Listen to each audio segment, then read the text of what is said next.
0-4. The winner of this game is going to get the upper hand in recruiting. I know that. Big game, and a big play now on 3rd and 2.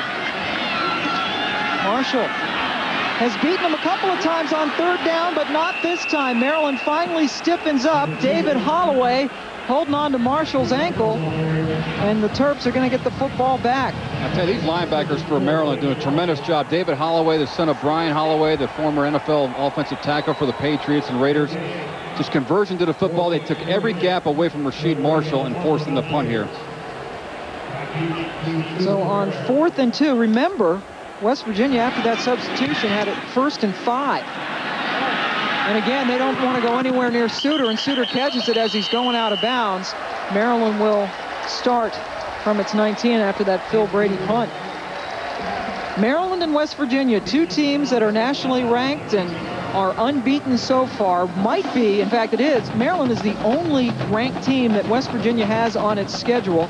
West Virginia favored to win the Big East. The Big East obviously watered down this year. Virginia Tech and Miami have left. Boston College leaves after this season. This is a huge game, particularly for the Mountaineers. Oh, it's tremendously big for the Mountaineers. They win this game and they could, write their own future, but Maryland's hung in there tough. This Joe Stadium has done a nice job. He's got beaten around a little bit. And they've got a tie ball game right now. It's up to anyone to win this game. Maryland has turned the ball over 5 times, but West Virginia has only been able to score 7 points off those turnovers. Statham, touchdown pass last time he threw it, and a blown coverage as Drew Weatherly is left all by himself. Another first down for the Terps. Let's go back to that touchdown to Derek Fenner on Maryland's last drive. Joe Statham just throws it up in the sideline, gets some good air under it. Derek Fenner goes up high, catches the highest point over Adam Jones, who's had a pretty good day himself. 3 interceptions. But Joe Statham's confidence has built tremendously throughout this game. Obviously, second half's a lot better for him than the first half. Statham coming out of the state of Georgia, Chatsworth, Georgia. Sammy Maldonado slips a tackle and then trips down for no gain. Jay Henry coming up from his linebacker's spot to make the stop. We talk about Maryland's defense doing a nice job stopping West Virginia's powerful offense, but Jeff Steele, the defensive coordinator for West Virginia, has challenged his players. They've got a score tied ball game right now. It's up to us, defense, to get the ball back for our offense. 2nd and 11 as Maldonado lost a yard on that stumbling play.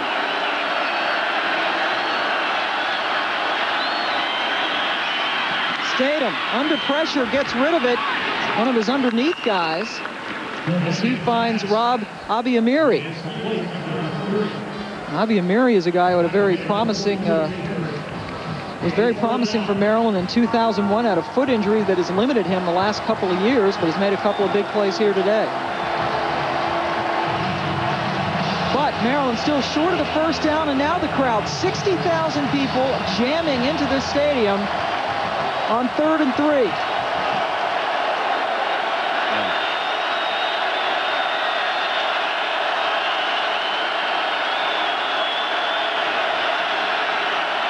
Suter in motion, and Statham calls a timeout. He saw something there defensively he didn't like. I think it's a smart timeout by Maryland. Yep, absolutely. Make sure everything is in order. Maryland tied up with West Virginia. Big 3rd down coming up. Welcome back to Morgantown. It's rocking in this stadium. 3rd and 3 now for Maryland. They called a timeout, tying this game up here in the second half against number 8 West Virginia. The biggest game for West Virginia possibly all season. Statham keeps it himself on 3rd and 3 and gets the first down. How do you like that? Not only did he get the first down, but the little attitude. He even got his pads lowered enough. He had a lead blocker, Sammy Maldonado, on the left side, just a called quarterback draw over the left side. C.J. Brooks, Kyle Schmidt doing the work in the trenches. And there's the Fridge, happy with that first down. Yep. Ralph Friedgen, offensive coordinator is Charlie Tapp, but it's really Ralph's offense was a terrific offensive coordinator with Georgia Tech before Debbie Yow hired him at Maryland. 1st and 10 from the 48. And there's Sammy the Bull Maldonado, and Maryland is starting to pound it out now on the ground. It's an 8-yard gain for Maldonado. This Maryland offense sputtered horribly in the first half, but in the second half, it's been the reverse. It's been a tale of two tapes, Pam. First half was all West Virginia with very little points on the board. Second half, Maryland's taking control of this game. Nice tempo. But the game's being won at the line of scrimmage right now. Looks like Lawrence Adina down on the field for West Virginia, the senior from Norwalk, Connecticut, one of the defensive back players for the Mountaineers. And a timeout being taken as they look at him. Sammy Maldonado and the Terps driving on West Virginia. We'll be back shortly.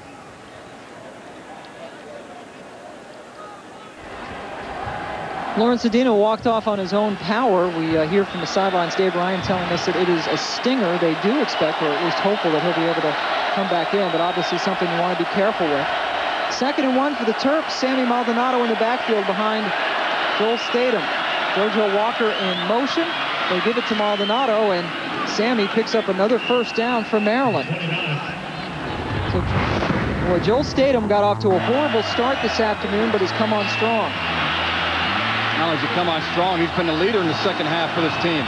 Fought through a lot of adversity in the first half.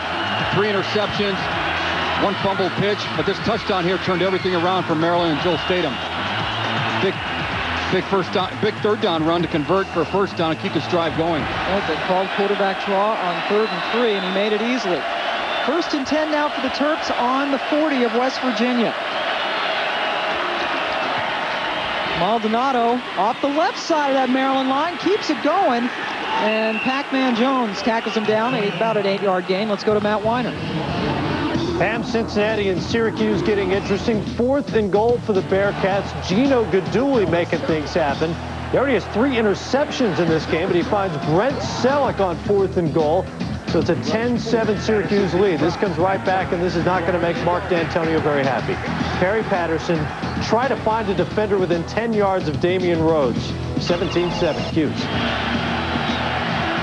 Mark D'Antonio, the fine defensive coordinator at Ohio State, now in charge of Cincinnati, is Syracuse. Rough start to their season, trying to get a win. Maldonado taking over for Josh Allen, doing the lion's share of the work in the run game, close to a first down. Yeah, Ben Lynch has had a long afternoon. Nose tackle for West Virginia. He's got a shoulder problem. He sprained his shoulder the first game of the season. Last week he sat out. He's getting battle tested right now like Kyle Schmidt's All-American potential center. Those guys go back a long ways. They played in a high school all-star game together. The Big 33 Classic in Ohio and Pennsylvania. And a lot of battles, obviously, as Maryland and West Virginia play every year. Allen has checked in for Maldonado. And he gets it. Nice cut back inside to at least get about a yard on that play. Maryland inside the 30 of West Virginia. Jamal Adai coming up with the stop for the Mountaineers. But this Maryland offense, this is night and day between what we saw in the first half. It's almost as if they put the video on of the first half in a locker room for 20 minutes. Said, here, guys, here's the mistakes. We take care of our own house. Don't turn the football over. We could beat this team. We've done it before, and we could do it again. It's up to you for 30 minutes. And Statham has been the real turnaround guy. 3 interceptions and only 2 completions in the first half. And you see the yards squarely in favor of Maryland here in the second half. Maryland only has 1 timeout left. And they took it. That's pivotal. A tight ball game like this. Again, you don't question it because it's a young quarterback. You want to get the right play, the right situation. You're in 3-point territory, hopefully 7. Do the smart thing and call timeout. Talk to the big boss on the sideline. So they get things straightened out. Let's go back down to Dave Ryan. Well, Pam, Mike mentioned how good Joel Statham has been here in the second half. It was a game last year that proved to Maryland coaches that Joel would be ready for a day like this. The Terps were headed to Georgia Tech the day before Maryland's second-string quarterback missed a practice. Coach Ralph Friesian suspended him and needed a backup to starter Scott McBrien. Statham was that player, and guess what? McBrien got hurt, so Statham saw action. Georgia Tech pressured him, guys, that day at every opportunity. Statham got hit a lot, but never flinched and showed his coaches he could handle a pass rush at a big moment, it appears, here in the second half. That maturity has really paid off. Certainly has, and he was playing down in, at Georgia Tech with a lot of his family were there. He is from the state of Georgia, and showed a lot of poise then, and that's when I think, obviously going into the spring, Friesian's thinking this is my guy for next year. We talked about in the open, Pam, and even reset at halftime. This is a statement game for both teams. Highly ranked teams, top 25, both teams, and this is a statement game for Joel Statham. I mean, here's a young quarterback that could really lead this team. You know, they haven't been 3-0 in a long time, starting in the ACC. Right, Maryland has really staggered out of the gate the past few seasons. And they are 2-0, trying to get to 3-0. West Virginia also has won its first 2 ball games. We expected a very tight, good game, and we've gotten it. 2nd and 9 for Maryland. They have no more timeouts. Statham with protection. Oh, that one is thrown. Pac-Man is everywhere. He was looking for Drew Weatherly again, but Pac-Man, with a couple of interceptions today, almost had number 3. You talk about a quarterback developing from week 1, week 2, week 3. Here's a situation, maybe you could tuck the football down in the red zone. When you make yourself mobile, some big plays happen. Instead, he stayed in the pocket and threw the ball, almost intercepted, but it was incomplete. That's the next, I'm sorry, Pam, that's the next phase of his game. Right. If he can get more mobile in the pocket and try to run with the football. Certainly has the ability to do that, but chose to make that pass instead.